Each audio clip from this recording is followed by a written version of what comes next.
Selamat malam teman-teman.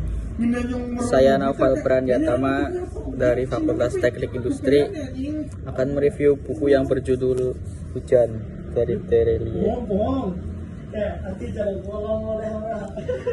Sinopsis novel ini adalah kisah nyata di masa depan, yaitu pada tahun 2042 dunia dipenuhi oleh teknologi canggih.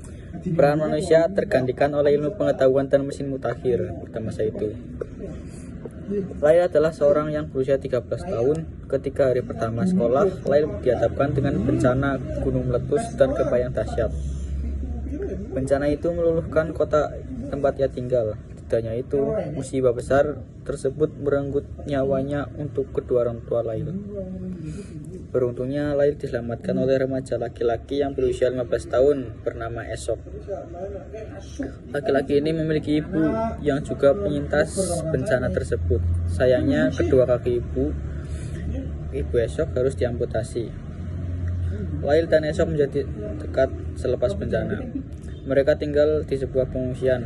Keduanya seperti kakak adik yang tak terpisahkan. Lail dan Esok semua orang mengenali mereka dengan baik. Lail dan Esok juga sering membantu petugas pengungsian.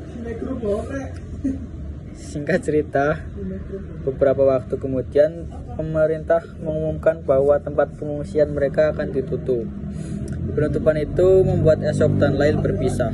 Lail menetap di panti sosial, sedangkan Esok diadopsi menjadi anak angkat sebuah keluarga yang kaya.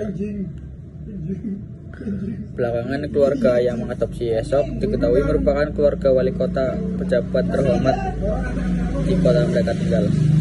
Saat di panti sosial, Lail bertemu dengan Maryam, teman sekamarnya yang sangat lucu, ceria, dan penuh semangat. Lail dan Maryam menjadi teman dekat. Kelak mereka bersama-sama memutuskan menjadi relawan. Lail dan Maryam mengabadikan hidup mereka untuk membantu orang-orang yang terdampak bencana. Meskipun Lail dan Esok berpisah, keduanya memiliki jadwal pertemuan setiap sebulan sekali. Bagi Lail, pertemuan itulah sangat berarti. Saat bertemu, mereka mengisi pertemuan dengan obrolan ringan, berbagi cerita dari aktivitas atau kegiatan masing-masing. Namun, jadwal pertemuan itu menjadi berantakan karena Esok meneruskan pendidikan ke ibu kota. Akibatnya, Lail dan Esok hanya bisa bertemu saat Esok liburan semester.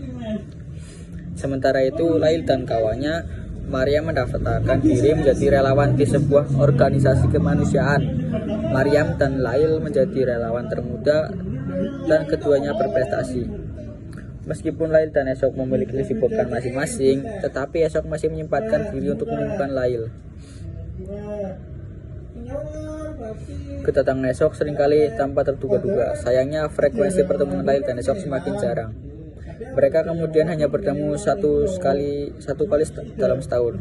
Itu pun jika Esok tidak sibuk. Saat itulah intensitas komunikasi Lail dan Esok menjadi renggang. Singkat cerita, Esok terlibat dalam proyek kapal luar angkasa yang akan membawa penduduk bumi ke luar angkasa demi menghindari bencana dahsyat yang dikhawatirkan merusak bumi. Penduduk bumi boleh pergi dipilih secara acak. Esok kemudian memiliki 2 tiket. Ayah angkatnya, sang wali kota, meminta agar 1 tiket itu diberikan kepada anak kandungnya, yaitu Claudia. Kesalahpahaman pun terjadi. Lail menyadari perasaan yang ia miliki pada Esok. Di titik ini, Lail membutuhkan kepastian.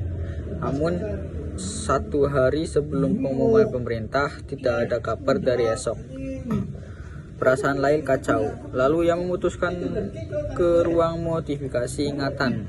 Lail ingin menghilangkan beban pikiran dan menghapus kenangan bersama Esok dari ingatannya. Ternyata Esok sedang melakukan proses pemindahan data sehingga tidak bisa mengabari Lail. Namun proses operasi terlanjur dilakukan dan tidak bisa dihentikan. Lantas bagaimana kelanjutan kisah mereka?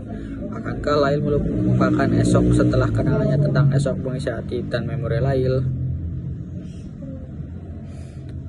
Teman-teman bisa membaca buku ini atau membelinya di Gramedia tentang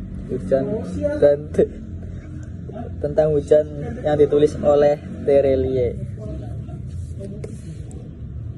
Sekian dari saya, terima kasih. Wassalamualaikum warahmatullahi wabarakatuh.